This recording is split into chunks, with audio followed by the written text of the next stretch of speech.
ሰውነታቸው ማደለብ የለመዱ ስብስቦች ደግሞ ምንድነው የሚውጣቸው? መንግስት የሚሳተፍበት ጦርነት በገንዘብ እጥረት አይቆምም። ግለሰቦችና ቡድኖች ላይ ጥላቻ በመንዛት የሚመጣ ለውጥ አለ። በዛ ድርሻው ድሮን የመግዛት መብት አለው። ለምሳሌ ባለፉት 7 ዓመታት ምንድነው ያልተሰራው? በመንገድ ነው በብዙ ሺህ ኪሎ ሜትር መንገዶች አልተገነቡ፣ የተጀመሩ ፕሮጀክቶች ኢንዱስትሪ ፓርኮች አልተጠናቀቁ። የመሬት ባለቤትነት በጋራ የተሰጠ ስልጣን እንጂ በተናጥል የመሬት ባለቤት መሆን አትችልም። ሰላም ጤና ይስጥልን ተመልካቾቻችን፣ ይህ ብሪጅ ሚዲያ ነው። ከብሪጅ ሚዲያ ወቅታዊ ሀገራዊ ጉዳይ ላይ ትኩረት ያደረገው የዛሬው የዳሰሳ ፕሮግራማችን እንደተለመደው የተለያዩ ርዕሰ ጉዳዮችን አካቶ ወደ እናንተ መድረሱን ጀምሯል። አፈወርቅ በደዊና ዮምዩ አበበ እስከ ዝግጅቱ ፍጻሜ ከእናንተ ጋር ቆይታ እናደርጋለን። መልካም ቆይታ። እንግዲህ አፈወርቅ ዛሬ የተለያዩ ጉዳዮችን ይዘናል። በተለይ ደግሞ ትላንትና የሚኒስትሮች ምክር ቤት ተወያይቶ የተለያዩ ጉዳዮች ላይ ውሳኔ ያሳልፈዋል። ውሳኔ ካሳለፈባቸው ጉዳዮች ደግሞ የውጭ ዜጎች መሬትና ንብረት ባለቤት እንዲሆኑ የሚፈቅደው አዋጅ መነጋገሪያ ሆኗል። ይህንን አዋጅ የተለያዩ ሀሳቦች እየተሰነዘሩበት ነው ያሉት። ከዛ ባሻገር ከህገ መንግስቱ አንጻር እንዴት ነው የሚለውን እኛ እንመለከተዋለን።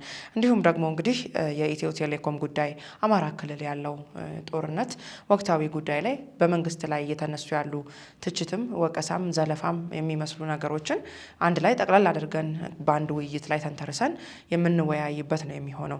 እንግዲህ ትላንትና የሚኒስትሮች ምክር ቤት ባካሄደው 44ኛ መደበኛ ስብሰባው ላይ በተለያዩ ጉዳዮች ላይ የተለያዩ ውሳኔዎችን አሳልፈዋል። ከዚህም እንግዲህ ቀደም ሲል እንደጠቀስኩት የውጭ ዜጎች የመሬትና የንብረት ባለቤት እንዲሆኑ የሚፈቅደው አዋጅ ለፓርላማ ተላልፏል፣ ወደዛ ተመርቷል ማለት ነው። አዋጁ የተዘጋጀው እንግዲህ የዜጎችን የመሬት ይዞታ የማግኘት ወይም ደግሞ የመጠቀም መብት በማያጣብብ መልኩ እንደሆነ ተገልጿል። በተለይ ደግሞ እንግዲህ እዚህም ብዙ በመሬት አጠቃቀም ላይ ያሉ ክፍተቶች እንዳሉ ነው። እነዛም ከስጋት አንጻር ተነስቷል። ይህን ተከትሎ እንግዲህ የተለያዩ ሀሳቦች እየተሰነዘሩ ነው የሚገኘው። ወደ ተሰነዘሩት ሀሳቦች ከመምጣታችን በፊት የኢትዮጵያ ህገ መንግስት በዚህ ጉዳይ ምን ይላል የሚለውን ህገ መንግስቱንና ውሳኔውን እንመልከተው። እንግዲህ እንደሚታወቀው የኢትዮጵያ ህገ መንግስት መሬት የማይሸጥ የማይለወጥ የጋራ ንብረትነቱም የኢትዮጵያ ብሔሮች ብሔረሰቦችና ህዝቦች ብቻ እንደሆነ ይደነግጋል። ታዲያ ይሄ አዋጅ ከህገ መንግስቱ አንጻር እንዴት ታየ? ከህገ መንግስቱ ጋር አይጋጭም ወይ የሚለውን እንደ አንድ ጥያቄ ያዝልኝ። ሌላኛው ደግሞ ይህንን አዋጅ ማውጣቱ ለምን አስፈለገ የሚለውንም ሀሳብ ካለ በዛ ላይ ሀሳብ እንድትሰጥ።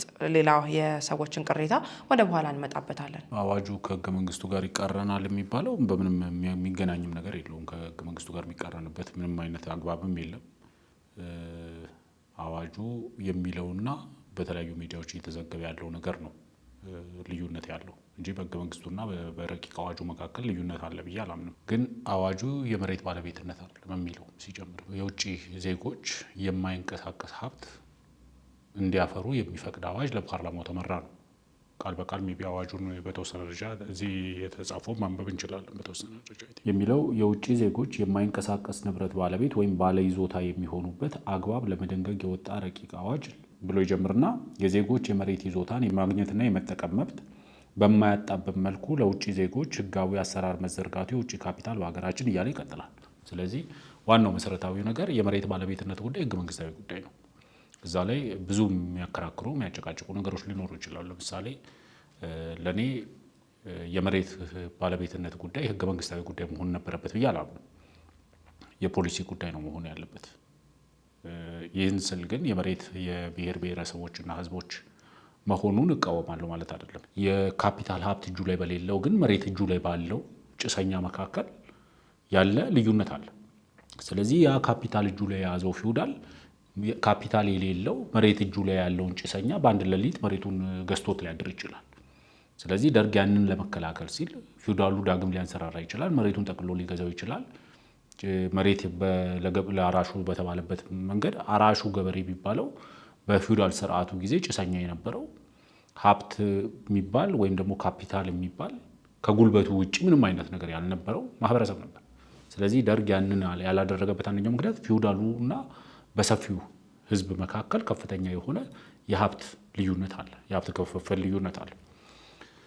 ደርግ ግን ኦልሬዲ በኢትዮጵያ ታሪክ ውስጥ ደርግ አስ ኢኳላይዘር ነው የሚታሰበው። ምክንያቱም ሁሉንም ከርክሞት ገድቦት ከ500,000 ብር በላይ ሀብት ማፍራት አይቻልም በሚል ቤት ከአንድ ቤት በላይ ባለቤት መሆን አይቻልም በሚል ሁሉንም ገድቦት ቢያንስ ኢኳላይዝ ማድረግ ሙከራ አድርጓል። ስለዚህ ከደርግ በኋላ ኢህአዴግ ወደ ስልጣን ሲመጣ የነበረው ሶሳይቲ መሬት ይሸጥ ይለወጥ እንኳን በተወሰነ ደረጃ ሪዝነብል የሚሆንበት ሁኔታ ነበር። ግን አሁን ባለንበት ነባራዊ ሁኔታ ኢትዮጵያ ውስጥ ያለው ኢኮኖሚ ምን ይመስላል? የሀብት ክፍፍል በከፍተኛ ደረጃ ያልተመጣጠነበት ሀገር ነው ያለው። የተለያየ ስርዓት ጋር ራሳቸውን አጣብቀው ሀብት ያካበቱ ሰዎች አሉ። ስለዚህ በአንድ ሌሊት ከፍተኛ ሀብት ያካበቱ ሰዎች መሬትን እንደ ሸቀጥ ገዝተው ሊያድሩ የሚችሉበት ነባራዊ ሁኔታ ይፈጥራል። እዚህ ሀገር ላይ መሬት ሲባል እንደ ማንኛውም ኦርዲነሪ ሸቀጥም መታየት የለበትም። ምክንያቱም መሬት ስንል ሊሚትድ የሆነ ሪሶርስ ነው። ለምሳሌ ኢትዮጵያ አሁን ባለው ነባራዊ ሁኔታ 1.1 ስኩዌር ኪሎ ሜትር 1.1 ሚሊዮን ስኩዌር ኪሎ ሜትር የቆዳ ስፋት አላት። ሌሎች ጎረቤቶቻችንን ወረራ ፈጽመን ካላሰፋ ነው በስተቀር ይሄ ነው የኛ ቆዳ ስፋት አሁን ባለው መሬት ላይ ያለው ፋክት ማለት ነው። ስለዚህ ይሄ ሪሶርስ ሊሚትድ ሪሶርስ ነው። ይሄን ሪሶርስ ይሸጥ ይለወጥ ምትይ በከፍተኛ ደረጃ የሀገር ህልውናን አደጋ ውስጥ ይጥላል። ስለዚህ ዋናው መሰረታዊ ነገር ይሄንን ሪሶርስ ግን ይሸጥ ይለወጥ ከማለታችን በፊት ሀብት የማመጣጠን ስራ፣ በዜጎች መካከል ያለ የሀብት ክፍፍልን በተወሰነ ደረጃ ፍትሃዊ የማድረግ ስራ መሰራት አለበት። ዜጎች ለትንሹም ለትልቁም መሬታቸውን አውጥተው የማይሸጡበት ነባራዊ ሁኔታ በተፈጠረበት ሰዓት ላይ መሬት የግል መሆኑ ኢንቨስትመንትን በማስፋፋት ደረጃ በማጠናከር ደረጃ ሰዎች በነፃነት ኢንቨስት የማድረግ ፍላጎታቸውን ይጨምራል። ብዙ ነገር ሊያመጣ ይችላል። ስለዚህ አሁን ባለው ነባራዊ ሁኔታ መሬት ህገ መንግስታዊ መሆኑ ተገቢ ነው እያላም ነው። መሬት በፖሊሲ ደረጃ መሬት የህዝብ እና የመንግስት መደረጉ ተገቢ ነው እያምናለሁ። በፖሊሲ ደረጃ ቢሆን አሁን ህገ መንግስቱ ላይ የተቀመጠው ነገር በፖሊሲ የመንግስት ስልጣን የተቆጣጠረው ለምሳሌ ኢህአዴግ ስልጣን ላይ በነበረበት ሰዓት ላይ ህገ መንግስቱ ላይ ይሄንን ከሚያስቀምጠው ፖሊሲ አድርጎ ቢያስቀምጠው ኖሮ ኢህአዴግ ስልጣን ላይ እስከነበረባቸው ጊዜዎች ድረስ መሬት የህዝብና የመንግስት ይሆናል። ብልጽግናም ስልጣን ላይ ሲወጣ ደግሞ ብልጽግና የኢህአዴግን አቋም ወስዶ ሊቀጥል ይችላል፣ ሊቀይረውም ይችላል። ግን ዋናው መሰረታዊ ነገር አሁን መሬት ላይ ባለው ፋክት አሁን ኦልሬዲ ለፓርላማ ተመራ የምንለው አዋጅ ከህገ መንግስቱ ጋር የሚጋጭ ነገር የለውም። ምክንያቱም መሬት በፊትም የማይሸጥ የማይለወጥ የኢትዮጵያ ህዝቦች የኢትዮጵያ ብሔር ብሔረሰቦችና ህዝቦች ንብረት ነው፣ በጋራ በኦን የሚያደርጉት።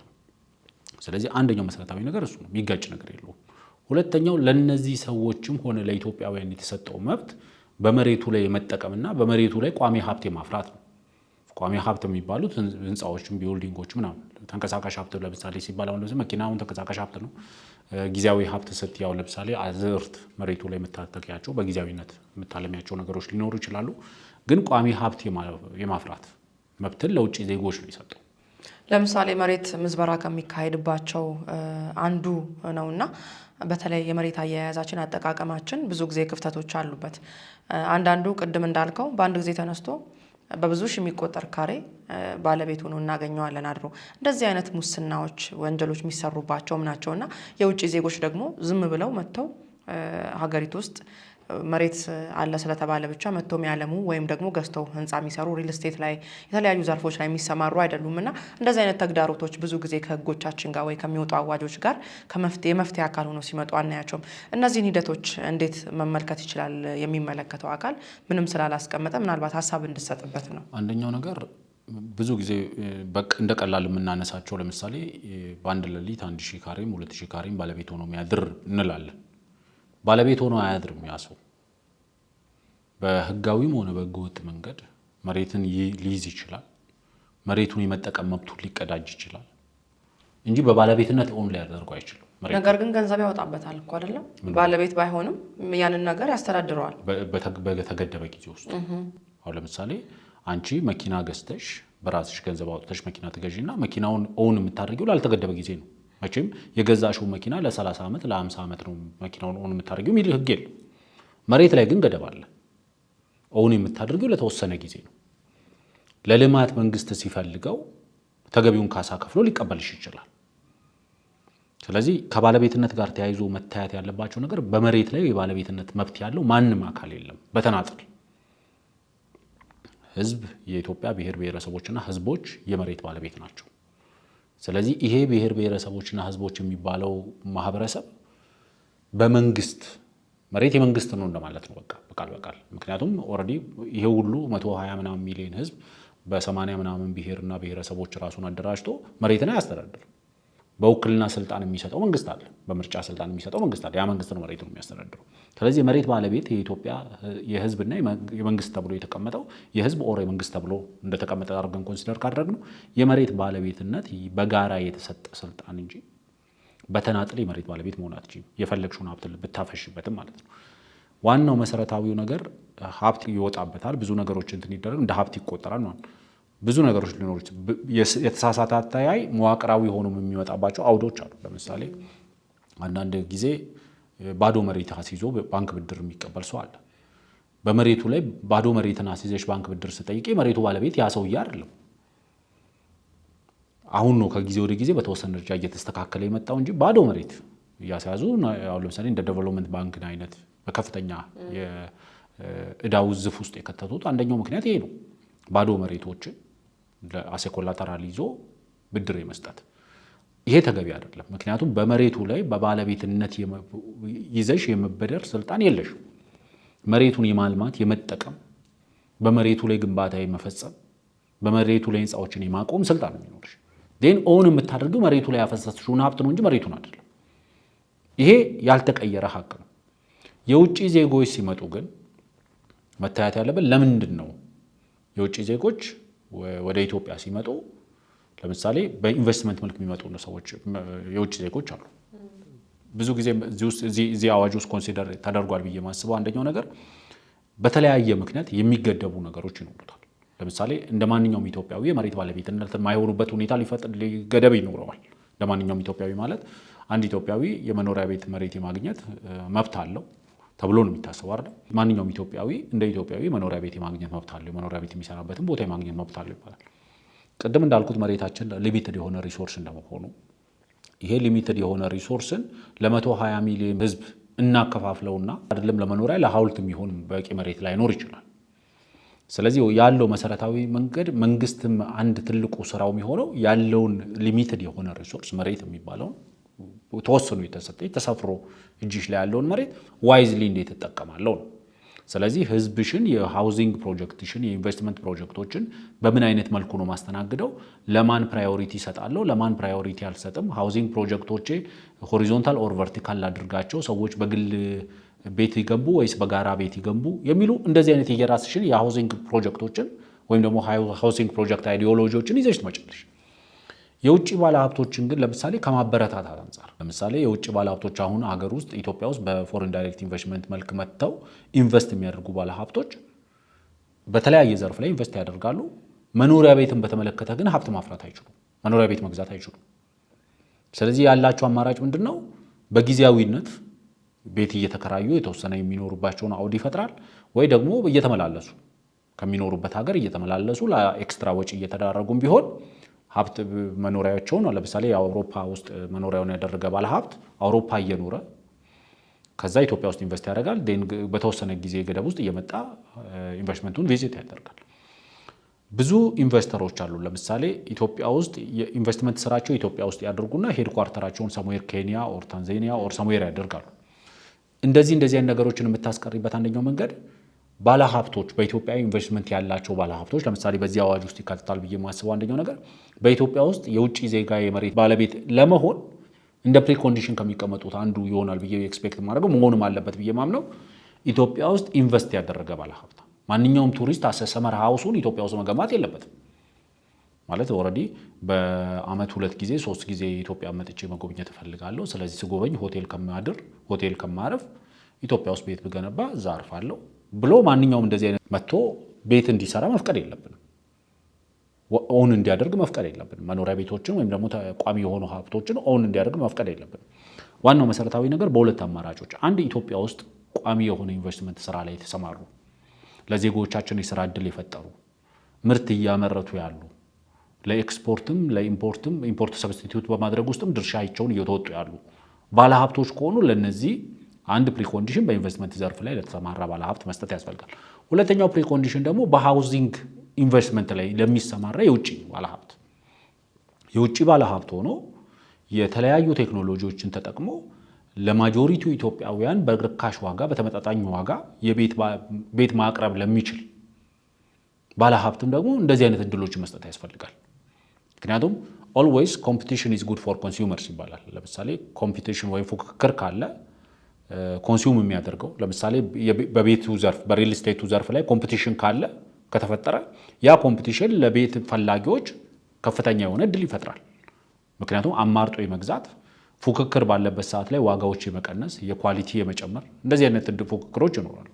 ስለዚህ የተለያዩ ፕሪኮንዲሽኖችና ገደቦች ይኖሩበታል። ለዛ ነው ኦልሬዲ በዚህ አዋጅ ውስጥ አንደኛው የተጠቀሰው ነገር የዜጎችን ቤት የማግኘት መብት አደጋ ውስጥ በማይጥል መልኩ የተባለው አንደኛው ነገር ይሄ ነው። ምክንያቱም አንዳንድ ባለሀብቶች ኢትዮጵያ ውስጥ ኢንቨስትመንት አላቸው ተብሎ መሬት ይይዛሉ፣ ከዛ ቤት ይገነባሉ። ቤት ከገነቡ በኋላ ያንን ቤት እያከራዩ የመኖር እንቅስቃሴ ሊያደርጉ ስለሚችል እንደዚህ አይነት ውስንነቶች፣ ገደቦች ለምሳሌ በኢንቨስትመንት ዘርፍ ላይ አሁን የዲዩቲ ፍሪ የሚባል አለ፣ ከቀረጥ ነፃ የሚባለው።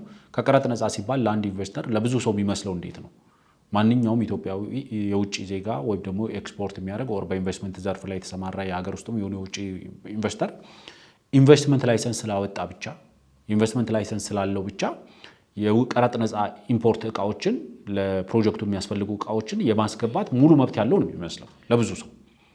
ግን ገደቦች አሉበት።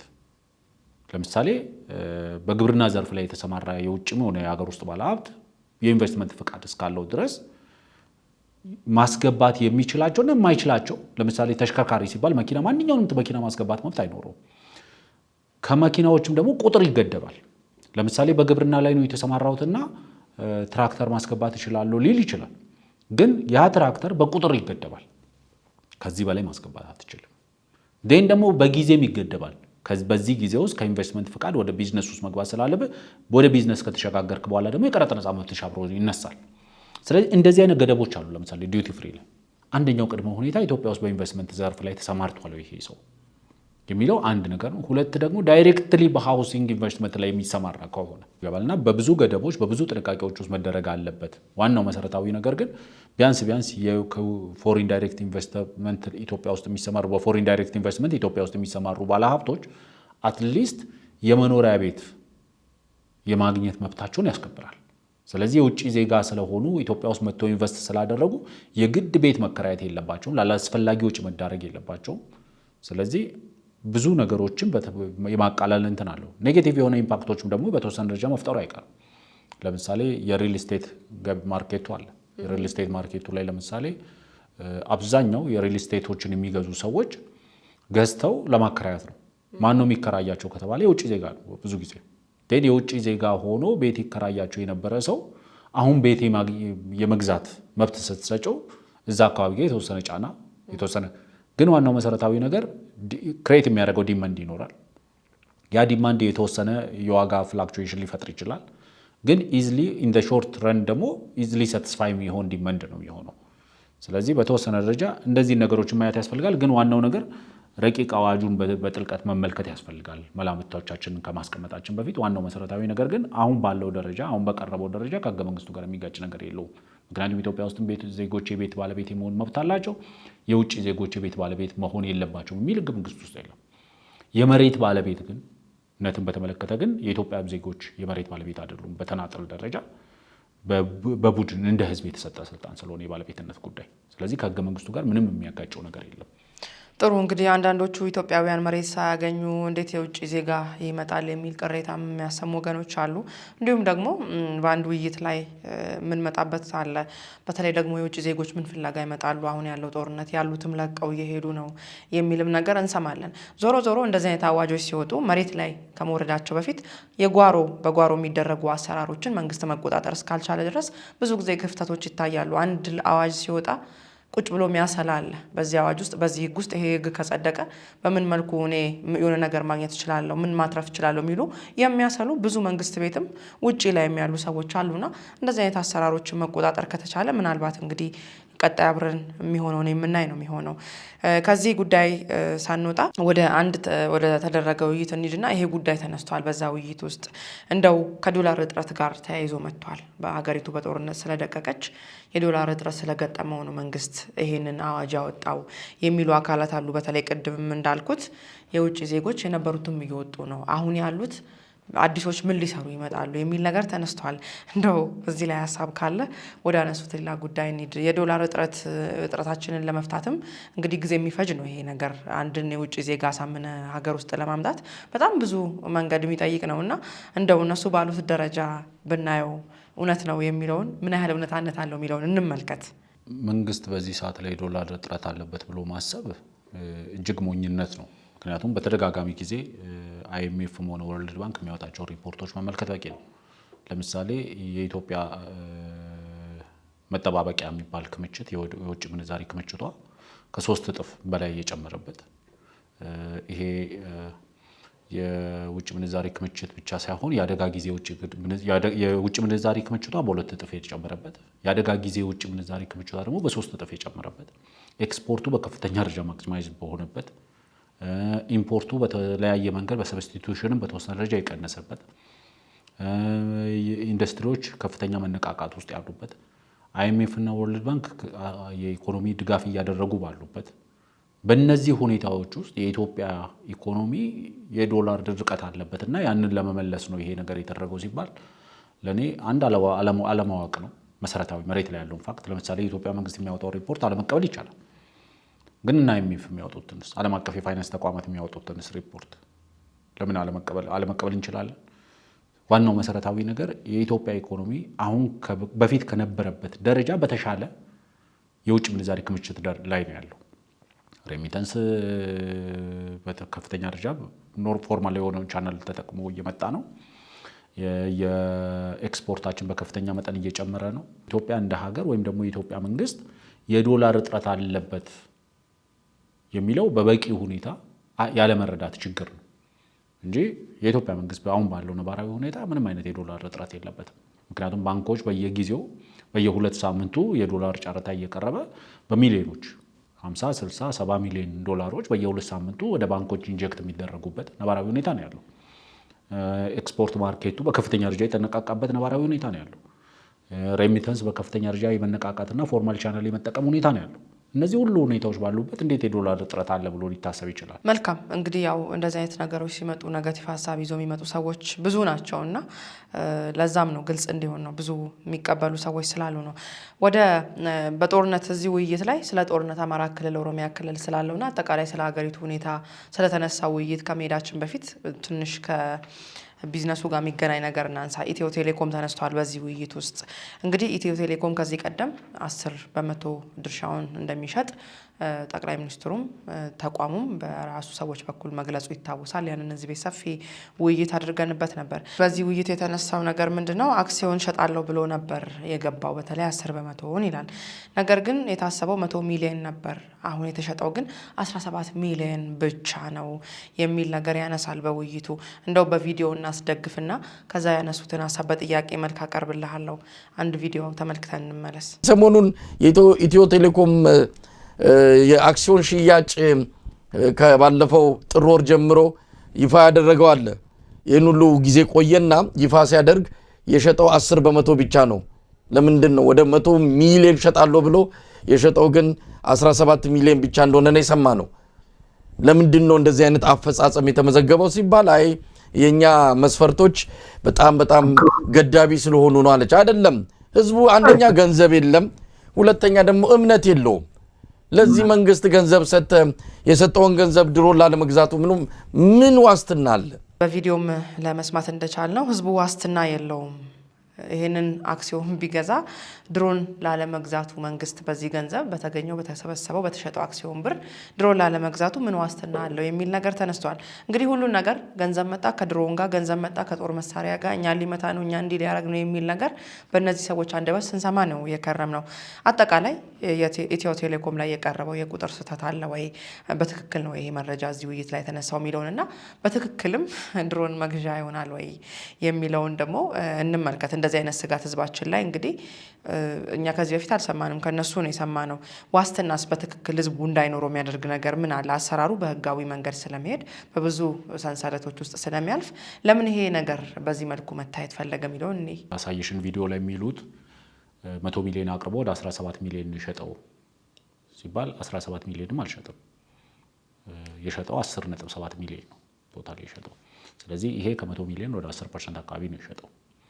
ስለዚህ በዚህ ሽያጭ ውስጥ ግን ዋናው መሰረታዊ ነገር ለምንድን ነው ሰዎች ይሄን ሼር ያልገዙበት ምክንያት የሚለው መታየት አለበት። ዋናው መሰረታዊ ነገር የተሸጠው ስኬታማ አልነበረም ብለን ከተነሳን ስኬታማ ነበር አልነበረም የሚለውን ነገር ወደ ጎን እንተውና ደግሞ ለምንድን ነው በሚፈለገው ልክ 100 ሚሊዮን ሼር አቅርቦ ለምንድን ነው 10.7 ሚሊዮን ብቻ የተሸጠው ብለን ካነሳን ብዙ የተለያዩ ምክንያቶች ሊኖሩ ይችላሉ። ለኔ አንደኛው ምክንያት ህዝቡ እንደዚህ አይነት ሼሮችን የመግዛት ባህል አዲስ ነገር ነው። ለመጀመሪያ ጊዜ ነው በኢትዮጵያ ታሪክ ውስጥ ወይም ደግሞ አሁን ባለው ኢትዮጵያ ውስጥ ከረጅም ጊዜ በኋላ ነው የካፒታል ማርኬት ኢንትሮዲዩስ የተደረገው። ስለዚህ ሰው ምንም የሚያውቀው ነገር የለም። ስለዚህ አንደኛው በበቂ ደረጃ ፕሮሞት አልተደረገም። በበቂ ደረጃ ህዝቡ በሚገባው ልክ የማስረዳት ግዴታቸውን አልተወጡም። ሌላኛው ደግሞ ያው በዚህ ውይይትም ላይ እንደተነሳው ከፍተኛ የሆነ ካሽ እጥረት አለ ህዝቡ ጋር። ስለዚህ ህዝቡ በከፍተኛ የኢኮኖሚ ጫና ውስጥ በከፍተኛ የኑሮ ውድነት ውስጥ እየዳከረ ያለ ህዝብ ነው። ይሄ ህዝብ ከዕለት ጉርሱ ላይ ቀንሶ እንደዚህ አይነት ነገር ላይ ኢንቨስት ለማድረግ ምንድን ነው የሚገፋው? ገፊ ምክንያት ምን አለ? ሰዎችን አርኪ የሆነ ትርፍ ወይም ደግሞ ሊያማልል የሚችል ትርፍ አይደለም በዚህ ውስጥ። ስለዚህ ለምሳሌ አብዛኞቹ 33 ሼር የገዛው ሰውዬ እቺን 33 ሼር የገዛበትን ገንዘብ አባስተን ከዛ ሜቢ ለምሳሌ ዲቪደንድ ይደርሷል ብለን እንኳን ጀነረስ እንሁንና 40% ዲቪደንድ ያገኛል ብንል በየአመቱ ሜቢ አመት ጠብቆ የሚያገኛት ዲቪደንድ ማለት 1000 ብርም ላይ ሞላ ይችላል። ስለዚህ ከ1 ሚሊዮን ብር በላይ ኢንቨስት የሚያደርጉ ሰዎች ናቸው ብዙ ትርፍ የማግኘት እድል ያላቸው። ስለዚህ በዚህ ውስጥ በግልጽ ለምሳሌ የስራ አስፈጻሚው ያቀረቡት ማብራሪያ ላይ 700 ምናምን ሰዎች ኦልሞስት ከዚህ ውስጥ ወደ 2.3 ሚሊዮን ሼሮችን የገዙ 712 ሰዎች ናቸው። እነዚህ በትልቅ ገዝተዋል የሚባሉት ማለት ነው። ስለዚህ ብዙ የገዛው ሰው ነው ብዙ የማትረፍ እድል ያለው። ስለዚህ ብዙ የመግዛት ደግሞ ነገሩ ተገድቧል። ትናንሽ የሚገዙት ሰዎች ደግሞ አብዛኛው ማጆሪቲ 30 ሺህ የተባሉት ደግሞ ብዙ የማትረፍ እድል የላቸው። ስለዚህ ትርፋማ ላይ አለመሆኑ እላይ ያለው ደግሞ ትርፋማ የሆነው ሬንጅ ላይ ደግሞ ተቀምጧል፣ ገደብ ተቀምጦለታል። ከ1 ሚሊዮን ብር በላይ መግዛት አትችልም የሚል ገደብ። ስለዚህ ይሄ ገደቦች መቀመጣቸው ቢያንስ 1 ሚሊዮን ብር ኢንቨስት ያደረገው እንኳን ቢያንስ ይሄ ሪተርን ኦን ኢንቨስትመንት ለኢንቨስትመንት ያወጣሽውን ግዢውን የፈጸምሽበትን ገንዘብ እንኳን ለማግኘት 1 ሚሊዮን ብር ያወጣው ሰውዬ አትሊስት 2 ዓመት መጠበቅ ይኖርበታል። ስለዚህ ዋናው መሰረታዊ ነገር እንደዚህ አይነት ፕሮጀክቶች እንደዚህ አይነት የሼር ሽያጮች ውስጥ ወይም የካፒታል ማርኬት ውስጥ ሲሳተፍ ዋናው መሰረታዊ ነገር ለኔ ትልቅ ኢንቨስትመንት ይዘው የሚመጡ ትልቅ ገንዘብ ይዘው የሚመጡ ሰዎች ናቸው የማትረፍ እድል የሚኖራቸው። ስለዚህ ያ መገደቡ በራሱ የፈጠረው ተጽዕኖ አለ። በዚህ ቪዲዮ ላይ እንዳየነው የገንዘብ እጥረት ወይም ደግሞ የካሽ ፍላጎት ከፍተኛ መሆኑና የገንዘብ እጥረት በኢኮኖሚ ውስጥ መኖሩ ሰዎች እንደልባቸው እንዳይገዙ አድርጓል። በበቂ ደረጃ ፕሮሞት አለመደረጉ፣ በበቂ ደረጃ ለህዝቡ ማብራሪያ አለመሰጠቱ፣ ይህም የራሱ ውስንነት አለበት እና እነዚህ አይነት መሰል ነገሮች አሉበት። ግን ዋናው መሰረታዊ ነገር የቀረበው ሼር የተሸጠው መጠን ኦልሞስት 10% አካባቢ ነው የተሸጠው። ስለዚህ ስኬታማ ነው ለማለት አይቻልም። ግን እንደ ጀማሪ ከታየ ደግሞ ለምሳሌ ኢትዮ ቴሌኮም እንደዚህ አይነት የሼር ሽያጭ ውስጥ ሲመጣ ለመጀመሪያ ጊዜ ነው የሸጠው። ስለዚህ እንደ መጀመሪያ ከታየ ደግሞ 40 ምናምን ሺህ ሰው ትንሽ አይደለም። ገንዘቡን ለጦር መሳሪያ መግዣ ሊያውለው ይችላል የሚል ነገር ተነስቷል። ማለት አንድ ገበሬ በሬ ሊሸጥ ይችላል፣ ገበያ ይዞ ይወጣል አይደል? አንቺ በሬ ልትገዢ ገበያ ከወጣሽ በሬው ስንት ነው ብለሽ ነው የምትጠይቂው? በሬውን ሸጠ ምንድን ነው የምትገዛበት በሚለው ላይ ተስማምተሽ ነው የምትገዢው። በሬው ስንት ነው የሚለው ላይ በቃ ማለት የመንግስት ሀብት ነው፣ የመንግስት ተቋም ነው አይደል ኢትዮ ቴሌኮም። ስለዚህ መንግስት ድርሻውን ከሸጠ በዛ ድርሻው አስፓልት የመስራት መብት አለው፣ በዛ ድርሻው ድሮን የመግዛት መብት አለው፣ በዛ ድርሻው ኢንዱስትሪ የመገንባት መብት አለው። መንግስት ለፈለገው አገልግሎት ሊያውለው ይችላል ለሱ ፕራዮሪቲ ለሆነ ጉዳይ። ስለዚህ ድሮን መግዛት ያስፈልገኛል ሉዓላዊነት ወይም ደግሞ የሀገር ውስጥ ሰላም ወይም ደግሞ ከሀገር ውጭ ደግሞ ሉዓላዊነት ላይ አደጋ ተጋርጧል ብሎ ካመነ ያንን መግዛት ግዴ መብት አለው። ስለዚህ ዋናው መሰረታዊ ነገር እንትን ሊገዛበት ነው ብሎ ነው ህዝቡ እየገዛ ያልሆነው። ሼር ያልገዛው ድሮን ይገዛበታል። ቤልጂክ እና ጓንዴ መቼም አይገዛም በዚህ ዘመን፣ ምክንያቱም ከኤግዚቢሽን ማዕከል ወይም ከሙዚየም ውስጥ ስለማትገዢ። ዋናው መሰረታዊ ነገር 47377 ሰዎች አትሊስት ሼር ገዝቷል። ይሄንን የተሸጠ የተባለውን 10 ሚሊዮን 700 ሺህ ምናምን ሼሮች ለ47377 ሰዎች ብታከፋፊ ኢን አቨሬጅ ወደ 226 ሼሮች ተገዝተዋል በግለሰብ ደረጃ። ስለዚህ ለኔ በብዙ መንገዶች ካየነው እንደ መጀመሪ ስኬታማ ነው። በውጤት ደረጃ ደግሞ እንደ ጀስት ኢኮኖሚክሱን ብቻ ነው ካየን ስኬታማ አልነበረም። ስኬታማ ያልሆነበት ምክንያት እዛ ጋር የጠቀስነው ነው። በገንዘቡ መንግስት ምን ያደርግበታል? መንግስት ፕራዮሪቲ ብሎ ለሰጠው ፕሮጀክት ይጠቀምበታል። ወይ ኢትዮ ቴሌኮም ያለበት የዕዳ ክምር አለ፣ እሱን ያቃልልበታል። ወይ የተለያዩ የማስፋፊያ ኢንቨስትመንቶች ያደርግበታል። ወይ ደግሞ መንግስት በዚህ ውስጥ ቅድሚያ የሚሰጣቸው ፕሮጀክቶችም ላይ ኢንቨስት ላይ ያደርገው ይችላል። ስለዚህ ከዛ አንግል መታየት ያለበት ይመስለኛል። ሌላኛው እንግዲህ በዚህ ውይይት ውስጥ የተነሳው ነገር አፈወርቅ በመንግስት በኦሮሚያና በአማራ ክልል የገባበትን ጦርነት ለከፍተኛ የገንዘብ እጥረት ዳርጎታል የሚል ነገር ይነሳል። እንግዲህ ሁል ጊዜ ጦርነት በአንድ ወገን ብቻ የሚቆምም አይደለም፣ በአንድ ወገን ግን ሊጀመር ይችላል። ይሄን አንተ ብዙ ጊዜ ትላለ። ጦርነት አንድ ወገን ሊጀምረው ይችላል፣ 2-3 ወገን ግን ሊገጥም ይችላል እና ብዙ ጊዜ መንግስት ላይ ነው የሚላከከው ሁሉም ነገር። መንግስት ጠመንጃውን ቢዘቀዝቅ ሌላኛው ኃይል ጠመንጃውን ካልዘቀዘቀ ጦርነት ይቆማል የሚባል ቅዠት እንግዲህ እኛ አይተናናቅም። ሁሉም እዚህ ላይ ጣታቸውን የሚቀስሩት በመንግስት ላይ ነው እና አንዳንዴ እንደዚህ አይነት ነገሮችን ቢታዩ እንላለን። በዚህ ውይይት እንግዲህ የ2017 ዓመት በጀት በ6 ወር ውስጥ ነው የጨረሰው ለጦርነቱ እያዋለ። ስለዚህ መከላከያ ሚኒስቴር ከትምህርት ሚኒስቴርና ከጤና ሚኒስቴር በጀት እየወሰደ እንዲሁም ከሌሎች ተቋማት ብር እየወሰደ ነው እየተዋጋ ያለው የሚል ነገር ያነሳሉ በውይይታቸው። በገንዘብ እጥረት ምክንያት ጦርነቱን ለመቀጠል የሚያስችል ነገር የለም፣ ምን እናድርግ ብለውም እየተወያዩ ነው። ያን ደግሞ የደረሰን ከውስጥ ነው ይላሉ። እንግዲህ ውስጥ የሚባለው ብዙ ጊዜ በእነዚህ ሰዎች ከውስጥ መረጃ ደረሰን ይላሉ። ቀደም ብለው የዶክተር አብይ ወዳጅ በነበሩበት ሰዓት ካለሳቸው መኖር አንችልም በሚሉበት ሰዓት ቤተ መንግስትም መከላከያ ሚኒስትርም ይርመሰመሱ ስለነበረ ከዛ መረጃ ያገኛሉ የሚል እሳቤም ለመፍጠር እንደዚህ አይነት ቴክኒኮችን ይጠቀማሉ። እንግዲህ የሀገሪቱ ካዝና ባዶ ቀርቷል፣ ምንም የለም። በውጭ የሚገኙ አካላትም ጭምር ጦርነቱ ይብቃን እያሉ ስልክ እየደወሉ ከፋኖም ከኦላም ጋር ቁጭ ብለው እንዲያነጋግሯቸው ወይም ደግሞ እንዲያደራድሯቸው እየጠየቁ እንዳሉ በመረጃ ደርሶናል የሚል ነገር ያነሳሉ። እንግዲህ ጦርነቱ የህዝብ ስለሆነ አያሸንፍም ይላል ጋዜጠኛው። ህዝባዊ ጦርነት በባህሪው እንግዲህ ህዝብን የሚያሸንፍ መንግስት አይተናናቅም እስካሁን ድረስ። ጦርነቱ የህዝብ ቢሆን በትክክል 2 ዓመት ውጊያውም የሚረዝምበት ጉዳይ የለምና ሁል ጊዜ እቺ ህዝብ ከቨር የምትደረግበት ቦታ ላይ በእነዚህ ሰዎች አንደበት አትጠፋም። እንግዲህ በዚህ መፍትሄ ብለው ያስቀመጡት ስልጣኑን ለህዝብ ያስረክብ አብይ አህመድ የሚል ነገር አስቀምጠዋል። ጦርነቱ ህዝባዊ እንዳልሆነ እዚህ ቤት ከዚህ ቀደም ባነሳናቸው ውይይቶች ብዙ ብልሃል አንተ፣ ድጋሚ ወደዚህ አልመጣብህም። ነገር ግን አንድ ነገር ያነሳሉ። ፊልድ ማርሻሉም ሆኑ እንዲሁም ሌሎች የመከላከያ አመራሮች አሁን የሚቀረን መለቃቀም ነው፣ መቼ ነው ለቃቅሞ የሚጨርሱት? እንደዚሁ ያሉ ቆዩ። ፋኖ ግን 80% የአማራን ክልል ተቆጣጥሮ ነው ያለው። እውነታውን ቢናገሩ ህዝብም ከጎናቸው ይቆም ነበር ይላል መሳይ። እችን ቪዲዮ እንመልከትና እስቲ ወደ ጥያቄ ይመጣል ነው። አንዳንድ የእሱ ባለስልጣናት የወታደራዊውም የሚሊተሪ ወታደራዊም ሆነ የሲቪል ባለስልጣናት የፖለቲካ አመራሮች ህዝቡን እያዘናጉት ነው። አንደኛውን እውነቱን እየነገሩት ቢመጡ በተወሰነ ደረጃ ለመውጫም ለመፍትሄውም በጋራ ሰው አጠገባቸው ይሰለፍ ነበረ። አሁን ሰሞኑን የሚናገሩትንም እኔ ብርሃኑ ጁላ ወጥቶ የተናገረው ምንድን ነው? መለቃቀም ነው የቀረን። ይሄ መለቃቀም ነው የቀረን መቼ ነው የሚቆመው? እውነታውን እንግዲህ መለቃቀም ነው የቀረን ካሉ 1 ዓመት አለፋቸው።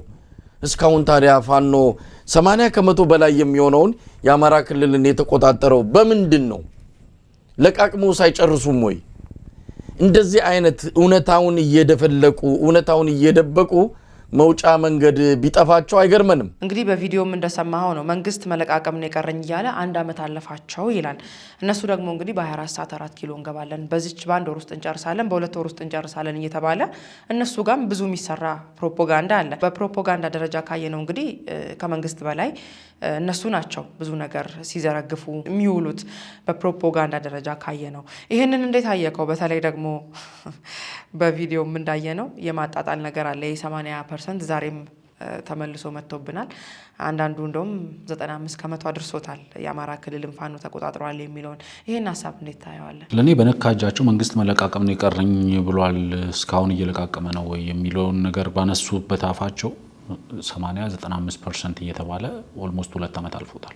ክልሉን 80 ምክንያቱም ቃል በቃል እንደ አቶ ማርሸት አይነት ሰዎች በአደባባይ ወጥተው በሚዲያ ላይ ቀርበው በግልጽ ነው የሚናገሩት። በሁለት በሶስት ቀን ውስጥ 80%፣ 85%፣ 90%፣ 95% የክልሉን መንግስት አፍርሰን ተቆጣጥረናል ብሎ በአደባባይ ሲናገሩ ነበር። ኦልሞስት ከአመት ለ2 ዓመት እየተቃረበ ላለ ጊዜ ያህል ማለት ነው።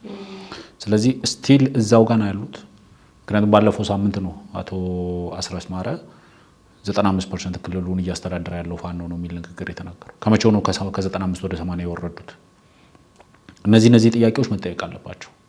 ዋናው መሰረታዊ ነገር ለኔ መንግስት ገንዘብ ጨርሷል። ስለዚህ ገንዘብ ስለጨረሰ ያለው አማራጭ ስልጣኑ ማስረከብ ነው፣ ከዛ በመለስ ሌላ አማራጭ የለውም የሚል ነገር ይዞ የመጡበት ዋነኛው ምክንያት ብዬ ማስበው እነዚህ በውጪ ጦርነቱን የሚያራግቡ ሰዎች ሀገር ውስጥ ያለው ፋኖ በደረሰበት ምትም በተወሰነ ደረጃ ሞራቸው እየተገፈፈላቸው መሬት ላይ ያለውን እውነታ መረዳት ማየት በመቻላቸውም በተወሰነ ደረጃ ሊደራደሩ ይችላሉ የሚል ፍርሃት ውጪ ባለው አራጋቢና ጎብጋቢም ተፈጥሯል። ስለዚህ ያለው አማራጭ ምንድነው? ይሄንን ድርድር ለማስተጓጎል መንግስት አሁን እየተደራደራችሁ ወይ ሊደራደራችሁ እየሞከረ ያለው ገንዘብ ስለጨረሰ ነው። ስለዚህ ስልጣኑን ልቀቅ የሚል ቅድመ ሁኔታ ብታስቀምጡ ወይ ስልጣኑን ይለቃል፣ ጦርነቱን ቀጥላለሁ ካለ ደግሞ የሚቀጥልበት ገንዘብ የለውም ብሎ በድርድር በውይይት ወደ የሰላም አማራጭ ሊቀበሉ የሚችሉ ኃይሎች ይህን አማራጭ እንዳይጠቀሙበት የማደናቀፍ እንቅስቃሴ አድርጌ ነው ውስጡ። ምክንያቱም ሌታለውን የኢትዮጵያ መንግስት ይቅርና አፍሪካ ውስጥ የሚደረግ የትኛውም ጦርነት የገንዘብ እጥረት ገጥሞት የቆመ ጦርነት የለም። መንግስት መር የሆነ ጦርነት፣ መንግስት የሚሳተፍበት ጦርነት በገንዘብ እጥረት አይቆምም። አይደለም ኢትዮጵያ አብዛኛው አሁን እየተጠቀመችባቸው ያለው የጦር መሳሪያዎቿን የምታመርት ሀገር፣ ምክንያቱም የምትተኩሳቸውን ጥይቶች የምታመርት ሀገር። ምክንያቱም ብዙ ጊዜ ደጋግሜ ብያለሁ፣ ይሄ ጦርነት የAK47 ጦርነት ነው። በሚሳይል ዝም ብለሽ በሚሳይል ስትወራወር የምትይበት ጦርነት አይደለም። ሲስተሚክ በሆነ ሁኔታ ስትራቴጂክ በሆነ ሁኔታ በድሮኖችን ልትጠቀሚ ትችላለሽ እንጂ የተወሰኑ የመድፍ ምናምን ልትተኩሽ ትችላለሽ እንጂ አብዛኞቹ የምትተኩሻቸው ጥይቶች ሀገር ውስጥ የሚመረቱ ናቸው። የማምረት አቅም ያለው መንግስት፣ የገንዘብ እጥረት የሌለበት መንግስት በጀትን ለምሳሌ እስከ 8% አድርሰው ያቀረቡበትን ነገር አይቻለሁ በዚህ ውይይታቸው ውስጥ። የኢትዮጵያ የመከላከያ በጀት በዚህ ደረጃ ደርሶ አያውቅም በታሪኩ። ከጂዲፒው እንግዲህ 8% ማለት በጣም ትልቅ ነው። እዛ ደረጃ ድረስ አልሄደም ሲጀምር። ዋናው መሰረታዊው ነገር በመከላከያው የገንዘብ እጥረት ገጥሞት የሚቆም ጦርነት የለም። መከላከያው ፍሮም ዴይ ዋን ጀምሮ የገባችሁበት ጦርነት በውይይት ነው መፈታት ያለበት፣ በውይይት እንፍታው የሚል አማራጭ ነበር። ያ በር ክፍት ነበር። ያንን በር ከፍቶ ነው እየተዋጋ የነበረው መከላከያው። ስለዚህ አሁን ያበርን ማየት ሲጀምሩ በጦርነት ውስጥ በተደጋጋሚ በደረሰባቸው ምት የተወሰነ ሞራቸው እየተገፈፈላቸው ያንን በር ማየት ከጀመሩ እሱ የነሱ ጉዳይ ነው። ግን ዋናው መሬት ላይ ያለው ሀቅ ማንም መሸወድ የሌለበት በ24 ሰዓት ተንደርድሬ 4 ኪሎ ገባለሁ ሲል የነበረ ኃይል 80-90% ክልሉን ተቆጣጥሬ እያስተዳደርኩ ነው የሚል ቀጣፊ ኃይል ይህንን ብቻ አይደለም የሚሉሽ። ፋኖ በሚያስተዳድረው ክልል ውስጥ ትምህርት ብዬ አገልግሎት እየሰጠ ነው፣ ጤና አገልግሎት እየሰጠ ነው፣ አረ እሱም ብቻ ሳይሆን ባንክም አገልግሎት እየሰጠን ነው ብለው ህዝብን የሚያሞኙና በህዝብ ጭንቅላት የሚጫወቱ ሰዎች ህዝብ ቆሞ ብሎ ራሱን መጠየቅ አለበት። ይሄ 80% የቱ ጋ ነው? የአማራ 80% የሚባለው የቱ ጋ ነው ያለው? ያለ መንግስት፣ ያለ ፌዴራል መንግስቱ፣ የክልል መንግስት አይደለም፣ ያለ ፌዴራል መንግስቱ እውቅና የሚሰጥ የባንክ አገልግሎት አለ ወይ?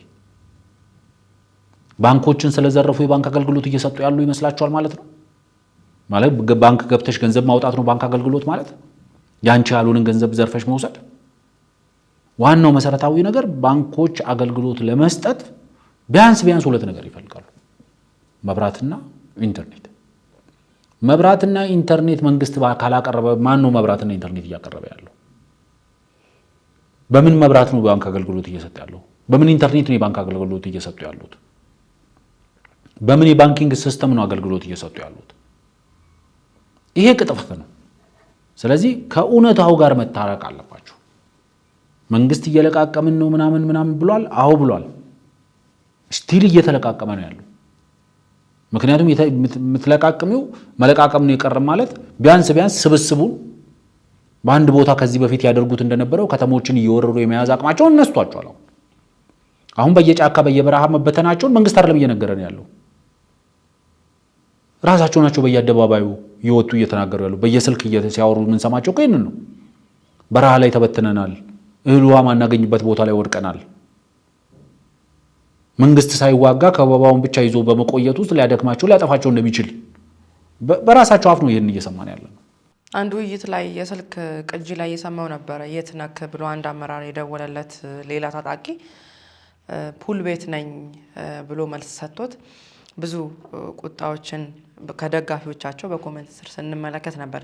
እንደዚህ አይነት ሰዎች ናቸው እንግዲህ አሁን ማለት ትላንትና 24 ሰዓት ወይም 2 ሳምንት 15 ቀን እንደዚህ እየተባለ መንግስትን የሚተቸው ኃይል እናንተም እንደዚህ ብላችሁ ነበር ሚል የለም። በተለይ ደግሞ አንድ ነገር ያነሳሉ እዚህ ውስጥ ይቅርታ ሀሳብን ካልጨረስ ከአንድ ላይ እንድታጠቃልልልኝ ነው። ጠቅላይ ሚኒስትሩ በጦርነት ውስጥ ብቻ ነው መቆየት የሚችሉት፣ አለበለዚያ ሰላም ከሆነ ተጠያቂነት ሁኔታ ስለሚኖር ጦርነቱ እንዲቆም አይፈልጉም ይላሉ። እንደው ጦርነቱ ጠቅላይ ሚኒስትሩም ያቆሙትና ቢያቆሙ እነዚህ በሰው ደም መነገድ የለመዱ በሰው ደም ኪሳቸውን ማዳበር ሰውነታቸውን ማደለብ የለመዱ ስብስቦች ደግሞ ምንድን ነው የሚወጣቸው? አንድም እንዳይቆም ነው ትልቁ ዱላ ርብርቡ። ልክ እንዳይስማሙ፣ እንዳይደራደሩ፣ እንዳይነጋገሩ የሚያደርጓቸው አንድም ለእነሱም የገቢ ምንጭ ስለሆነ ነውና እንደው እነሱንም ከዚህ አንጻር ብናያቸው ሀሳብ ስጥበት ብዬ ነው። መንግስት እድሜውን ለማርዘም ጦርነት ውስጥ የሚቆይ ከሆነ እነሱም ይሄ ጦርነት ንግድ ሆኖላቸዋል። አብዛኛው ቦታ ላይ ጦርነት ንግድ ሆኗል፣ አሁን መነገጃ ሆኗልና እነሱንስ ከዚህ አንጻር እንዴት እንቃኛቸው? ሀገርና መንግስት እየከሰረበት ያለ ጦርነት እኮ ነው። ጦርነቱን ማቆየት ለመንግስትና ለሀገር ዋጋ ያስከፍላል። እነዚህ ዋጋ አይከፍሉም ታጣቂ ኃይሎች። ለእኔ የሚያሳስበኝ ከመንግስት ጋር ያለው ጦርነት እንኳን ቢቆም የእርስ በርስ ጦርነታቸውን ያቆማሉ። እነዚህ ኃይሎች እነዚህ ታጣቂ ኃይሎች ደም ተቃብተዋል። በተለያየ በጎጥ በመንደር ተደራጅተው እርስ በርስ እየተገዳደሉ ያሉ ኃይሎች ናቸው። ስለዚህ መንግስት ከጦርነት ውጪ መኖር አይችልም ማለት ለእኔ አንዳንዴ በምን አይነት ጭንቅላት እንደሚያስበው ለመረዳት ይከብደኛል። ምክንያቱም ሙሉ ለሙሉ ጦርነት ላይ ትኩረት ማድረግ አለበት እየተባለ ቀን ከሌት የሚጮህበት ሰላም ለማምጣት ሙሉ ለሙሉ አቅሙን ተጠቅሞ የታጠቁ ኃይሎችን አደብ ማስያዝ አለበት እየተባለ እየተዘመተበት ፕሮፓጋንዳ እየተሰራበት ያለ መንግስት አይ የታጠቁ ኃይሎችን በአንድ እጄ ይዋጋለሁ፣ ሰላም የማምጣት እድል አማራጮችን በአንድ እጄ ይጠቀማለሁ፣ ከዛ ደግሞ ልማትን ደግሞ በአንድ እጄ ይሰራለሁ። ለምሳሌ ባለፉት 7 ዓመታት ኢትዮጵያ ውስጥ ምንድን ነው ብዙ ነገር አልተሰራም ብለን እንዘርዘር ቢባል ምንድን ነው ያልተሰራው? በኢትዮጵያ ኢኮኖሚ ውስጥ ማለት በጦርነት ውስጥ ባለ ኢኮኖሚ ምንድን ነው ያልተሰሩ ነገሮች? በመንገድ ነው በብዙ ሺህ ኪሎ ሜትር መንገዶች አልተገነቡም። የተጀመሩ ፕሮጀክቶች ኢንዱስትሪ ፓርኮች አልተጠናቀቁም። የህዳሴ ግድብ በ7 ዓመታት ውስጥ ወዴት ነው ያመራው? በ10 ዓመት ኦልሞስት እኮ በ10 ዓመት ሊሞላው እኮ ትንሽ ጊዜ ሲቀረው ነው ጠቅላይ ሚኒስትሩ ወደ ስልጣን ይመጡት። በዛ ጊዜ ውስጥ ያልተሰራውን በብዙ እጥፍ የተሰራው በዚህ ስልጣን ዘመን አይደለም። ዩኒቨርሲቲዎችን አቅም የማሳደግ ስራ የተሰራው በዚህ ጊዜ አይደለም። የተለያዩ የልማት መሰረተ ልማቶች የኢኮኖሚ መሰረተ ልማቶች የተሰሩት በዚህ ጊዜ ውስጥ አይደለም። የህግ ማሻሻያዎች የህግ ማዕቀፍ ማሻሻያዎች የኢኮኖሚ ሪፎርሞች የተሰሩት በዚህ ጊዜ አይደለም። ምንድነው ያልተሰራው? በጦርነት ውስጥ ሆኖ ይሄን መስራት የቻለ መንግስት ከጦርነት ውጪ እንዴት ነው ሰርቫይቭ ማድረግ የማይችለው ብሎ ራስን መጠየቅ ይፈልጋል። ምክንያቱም አዎ ጦርነቱ ከፍተኛ ሀብት እያባከነ ነው፣ ከፍተኛ ሀብት ውድመት እያስከተለ ነው፣ ከፍተኛ የህዝብ እልቂት እያስከተለ ነው። ይሄ ፋክት ነው። መንግስት ይሄንን ጦርነት አይፈልገውም። ከማንም በላይ መንግስት ነው የማይፈልገው ይሄንን ጦርነት። የታጠቁ ኃይሎች ናቸው ከማንም በላይ ጦርነቱን የሚፈልጉት፣ ምክንያቱም እያተረፉበት ስለሆነ። በዚህ ጦርነት ውስጥ ባለፉት 5 እና 6 ዓመታት ወልሞ 7 ዓመታት ያህል በጦርነት ውስጥ ነበርን ካል በጦርነት ውስጥ የከሰረው ሀገርና መንግስት ነው። በጦርነት ውስጥ ያተረፈው ደግሞ በህይወት ቆሞ ያለው የታጠቀው ኃይል ነው። በጦርነት ውስጥ እያገተም ያተርፋል፣ እያወደመም ያተርፋል፣ እየዘረፈም ያተርፋል፣ እየገደለም ያተርፋል እሱ። መንግስት ግን በታጠቀ ኃይሎችም የሚወድመውን መሰረተ ልማት የመገንባት ግዴታ የሚወርቅበት እሱ ላይ ነው። በሱ ጥይት እሱም የሚተኩሳቸው ጥይቶች ያረፉበት አካባቢ ላይ የሚደርሱ ቁስለቶች የማሳከም ግዴታ መንግስት ነው። የሚደርሱ ውድመቶችን የመጠገን ግዴታ መንግስት ነው። ስለዚህ መንግስት ቢያንስ ይህንን ጦርነት የሚያሳጥርበት ከማንም የተሻለ ምክንያት አለው። ለምሳሌ ታጠቁ ኃይሎች ታዲያ ጦርነቱን ለምን እንዲያጥርላቸው ይፈልጋሉ? ምክንያቱም እያተረፉበት እኮ ነው። የህይወት መስዋዕትነት የአካል መስዋዕትነት እየከፈሉም ቢሆን በህይወት ያሉት አመራሮቻቸው እያተረፉበት ነው። they are becoming millionaires and billionaires። ለነሱ ከበሮ የሚመቱ በየሚዲያው ሲጮው የሚውሉ ሰዎችም የሚሰሩት ዶላር ቀላል አይደለም። እንግዲህ ይሄንን መንቃት ያልቻለ ሰው በምንም መልኩ ሊገመት አይችልም። ምክንያቱም በእኛ ሀገር ከሰሜኑ ጦርነት ጀምሮ ስንመለከት በአንድ ጊዜ ሚሊዮነር ሆኖ ያደሩ ሰዎች አሉና እንደዚህ በሰው ደም የሚነግዱ ሰዎች ስላሉ እንዴት ተደርጎ ነው መውጣት የሚቻለው ከዚህ ጦርነት ሲባል እንግዲህ ታጣቂውና አመራሩ ነው ይሄንን ቆም ብሎ ማሰብ የሚችለው። ምክንያቱም እያተረፈበት እንዳልከው በእርግጥ በገታም ያተርፍ አለ፣ ያው በኋላ የቱ ነው ይበላሉ የሚለው ነው። ውጭ ያለው ግን እንደዚሁ ጦርነትን በማራዘም ውስጥ የራሱን የዩቲዩብ ሽቀላ እያጧጧፈ ነው ያለውና ጦርነቱ አንድም እንዳይቆም ነው መሰለኝ ይሄ ነገር ተመዞ የመጣው። ማለት በህወሓት ጊዜ እኮ በጦርነቱ ውስጥ ከፍተኛ የሆነ የሀብት ምዝበራ ተካሄደ። ከጦርነቱ በኋላ በህወሓት ቤት ውስጥ አንደኛው የመጀመሪያ ጸብ እኮ ተብሎ እኮ ቢቆጠረው እኮ በጦርነቱ የወደሙ ተሽከርካሪዎችና የተለያዩ ማሽነሪዎች ኢንዱስትሪዎች ውስጥ ያለ ብረትን በመሸጥ እኮ ነው ትልቁ ጸባቸው የጀመረው። ስለዚህ ሁሉ ጊዜ የታጠቁ ኃይሎች ትልቁ ጸባቸው ይሄ ነው። በጦርነት ውስጥ ሀብት ምዝበራ ይፈጽማሉ። ከጦርነት በኋላ ደግሞ በጦርነት ውስጥ የወደሙ ንብረቶችን ደግሞ የመሸጥ ብረታ ብረቶችን እያወጡ የመሸጥ እንደዚህ አይነት ስራ ውስጥ ይሳተፋሉ። ስለዚህ ለኔ መንግስት ጦርነቱን እንዲያጥር ይፈልጋል። ጦርነቱ እንዲቆም ይፈልጋል። በሰላማዊ መንገድ እንዲቋጭ ይፈልጋል። በንግግር እንዲቋጭ ይፈልጋል። የታጠቁ ኃይሎች ደግሞ በሀገር ውስጥ በዝርፊያ በውጪ ደግሞ በጎፈንድሚና በዩቲዩቡ ላይ መሸቀጫ ስላደረጉት ጦርነቱን እንዲቆም አይፈልጉ። ስለዚህ ዋናው መሰረታዊ ነገር ህዝብ ራሱን መጠየቅ አለበት። ለሁለት ዓመት ምንድነው እየተባልኩ የነበረው? ለሁለት ዓመት 90-80% የሚባል ክልል የተቆጣጠረን እያስተዳደሩ ነው እየተባለ መንግስት ኦሬዲ ዛሬ ገንዘብ አልቋል ዛሬ አይደለም እንደ አዲስ መጥተው ይነግሩናል እንጂ ሾርት ሚሞሪ ነው ህዝቡ ተብሎ ስለሚታሰብ የዛሬ 3 ወር 4 ወር ወደ ኋላ ብትሄጂ መንግስት ገንዘብ ጨርሷል። በጀቱን ተጠናቋል። በ6 ወር ውስጥ ጨርሷል። አሁን እኮ ኦልሞስት እኮ ስንተኛ ወር ላይ ነው ያለነው? 8ኛ 9ኛ ወር እኮ እየገባን ነው።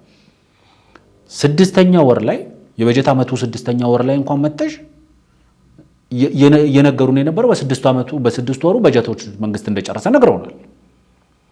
እስከ 9ኛ ወር ታዲያ በምን መጣ? እነዛ ሰዎች እውነት እየነገሩን ከነበረ አሁን የቀረው 2 እና 3 ወር የቀረውን ጊዜ በምን ይሄዳል? የዛሬ 3 ወር 4 ወር በኋላም ደግሞ እነዚህ ሰዎች መጥተው የሚነግሩን ተመሳሳይ ታሪክ ነው የሚሆነው። ስለዚህ ዋናው ነገር ጦርነቱ የማይቆምበት ምክንያት የመንግስት መደራደር ፍላጎት ስለሌለው መንግስት ጦርነቱን በሰላም የመቋጨት ፍላጎት ስለሌለው ሳይሆን ብዙ ግፍ እየፈጸሙ እርስ በርስ እየተዋጉ ደም እየተቀባቡ ከፍተኛ ዝርፊያ ከራሳቸው ከፈጠራቸው ከወለዳቸው ህዝብ ካሳደጋቸው ህዝብ ላይ ይዘረፉ ስለሆነ ሰላሙ ከመጣ የሚመጣ ተጠያቂነት አለ። ህጋዊ ተጠያቂነት እንኳን ባይኖር ማህበረሰባዊ ተጠያቂነት ይመጣል። ምክንያቱም ደም ተቃብተሻል። ስለዚህ ደም መወጣጣት የሚባል ነገር ይመጣል። የዘረፍሽው የሚያቅሽን ማህበረሰብ ነው። ስለዚህ እሱም ይጠይቅሻል። ዛሬ በየጥሻው በየበረሃው በየጫካ ውስጥ እርስ በርስ እየተዋጋ ያለ ፋኖ አለ። ይሄ በሰላም ከመንግስት ጋር ሰላም ቢወርድ ሂሳቡን አላወራረደም በጫካ አብሮት ሲወጋው ከነበረ ሌላ ፋኖ ጋር። ስለዚህ ይሄ ሊቀጥል ይችላል። መልካም እንግዲህ የሚሆነውን በጋራ እናያለን። አንድ የመጨረሻ ጉዳይ እናንሳ በዚህ ውይይት ውስጥ እንግዲህ ከላይ እንደመጣ ነው ገንዘብ የለውም መንግስት ጦርነቱን ለማቆም ፈልጓል። ከዚህ በኋላ ቢቀጥልም መዋጋት አይችልም የሚል ነገር ይነሳል። ዝቅ ብለው እዚህ ውይይት ላይ ደግሞ እንግዲህ መከላከያ በጀት አለቀብኝ እያለ በኢትዮጵያ አየር ኃይል ቅጥር ግቢ ውስጥ ለአየር ኃይል አዛዡ መዝናኛ ተገንብተዋል ይላል ጋዜጠኛው። አንድ ቪዲዮ እንመልከትና እንወያይበት። በኢትዮጵያ አየር ኃይል ቅጥር ግቢ ለአየር ኃይል አዛዡ መዝናኛ ቦታ ተገንብቷል። ለአየር ኃይል አዛዡ መዋኛ ገንዳ በጣም ዘመናዊ ነው፣ ቅንጡ ነው። መዋኛ ገንዳና መሽታ ቤት እንደ ባር አገልግሎት የሚሰጥ ትልቅ ህንፃ ተገንብቷል። እሱን ህንፃ ለመገንባት በአብይ ትዕዛዝ ኢትዮ ቴሌኮም 650 ሚሊዮን ብር፣ የኢትዮጵያ ንግድ ባንክ 300 ሚሊዮን ብር ሰጥተዋል። ይሄ ለአየር ኃይል አዛዡ የመዝናኛ ቦታ እዛ ቅጥር ግቢ ውስጥ የተሰራ ህንፃ ነው። ያንን ህንፃ ማን ነው የሰራው? ተቋራጮቹ እነማን ናቸው? ለሱም ዝርዝር መረጃ አለ እነማን እንደሆኑ። ገንዘቡን እዛው በዛው ነው የሚወስዱት። ለማንኛውም እንዲህ አይነት ግፍ እየሰራ ያለ ግለሰብ ነው። በአንድ በኩል ገንዘብ የለውም ጦርነቱን መቀጠል አንችልም ብለዋል መንግስት ይባላል። በሌላ በኩል ደግሞ መጥቶ እንግዲህ ሚሊዮኖች ለተወጣው ለጀነራሉ ቅንጡ መዝናኛ ተገንብተዋል የሚል ነገር አለ። በመጀመሪያ ደረጃ እንደው የመረጃውን እውነትነት እናንሳ። አንተም ያው የቢሾፍቱ ልጅ እንደመሆን እዛ አካባቢ ላይ ያለውን ነገር በደንብ ታውቀዋለህ። እንዲሁም ደግሞ እኛም በመከላከያ ዙሪያ ያሉ ሰዎችን ደውለንም ጠይቀን ለማረጋገጥ የሚገደን ነገር የለምና ከመረጃው እውነትነት እንጀምር። እንደው ብዙዎች የተደናገሩበት አንዳንዶችም እዛው ቪዲዮ ስራ ሀሳብ ሲሰጡ ያየንበት ነውና መረጃው እውነት ነው ሐሰት ነው ከሚለውን ጀምርና ሐሳብ ትሰጥበታለህ። አትሊስት አየር ኃይልን አያውቁትም። በጣም ያሳዘነኝም ያሳፈረኝም ነገር በዚህ ድፍረት ለመናገር አየር ኃይልን ማወቅ ይፈልጋል። ቢያንስ አየር ኃይልን ባታቂ ቢሾፍቱ የሚባለውን ከተማ ማወቅ ይኖርብሻል።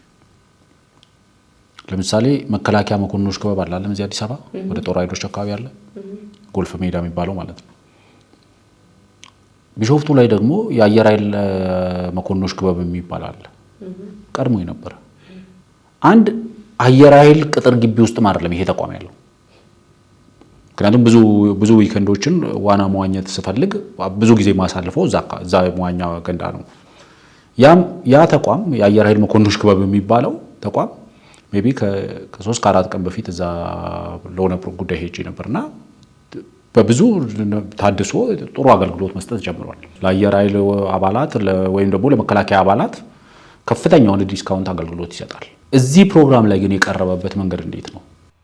በግለሰብ ደረጃ ለአየር ኃይል አዛዡ ጀነራል ይልማ መርዳሳ ስማቸው ተጠቅሶ ነው እንግዲህ ለሳቸው ተብሎ ታስበው ቴሌና ንግድ ባንክ እንደውም ንግድ ባንክ 300 ሚሊዮን ብር ነው የሰጠው የሚል ነገር ተነስቷል። በቴሌ በኩልም እንዲሁ ወደ 600 ሚሊዮን አካባቢ ገንዘብ ወጥቷል የሚል ነገር በመረጃው ያየን ያለን ማለት እነዚህ ሰዎች የያዙትን መረጃ እንኳን በተወሰነ ደረጃ እንኳን ራሳቸው አንደርስታንድ የማያደርጉትን መረጃ ይዘው ሲመጡ ለምሳሌ በ650 ሚሊዮን ብር ግንባታ ተፈጸመ ለአየር ኃይሉ አዛዥ ቅንጡ የሆነ የመዋኛ ገንዳ ያለው ባር ያለው ግንባታ ተፈጸመ ይላሉ። በአየር ኃይሉ ቅጥር ግቢ ውስጥ ሎኬሽኑንም ሲናገሩ አየር ኃይል መኮንኖች ክበብ ያለው ከአየር ኃይል ቅጥር ግቢ ውጪ ነው። አየር ኃይል መኮንኖች ክበብ የተገነባው አሁን ጠቅላይ ሚኒስትር አብይ ወደ ስልጣን ከመጡ በኋላ አይደለም።